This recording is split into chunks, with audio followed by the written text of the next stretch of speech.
Welcome, here I've got Motorola Edge 20 and I'm gonna show you how to turn on and off the camera watermark at this device.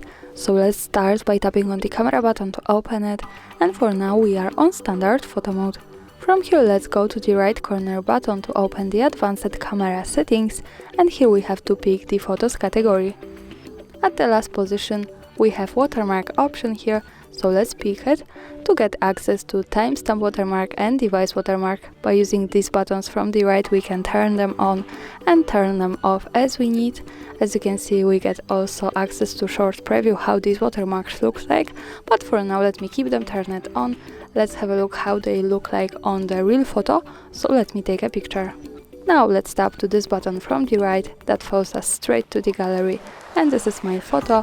From the left, in the bottom we have the Motorola watermark shot on Motorola Edge 20, so let's get closer to it. And from the right we have the timestamp. And of course when we don't need them we have to go back to the camera, then to the right corner settings, the photos category, tap to watermark and use these buttons to turn them off. That's all, thanks for watching, subscribe our channel and leave the thumbs up.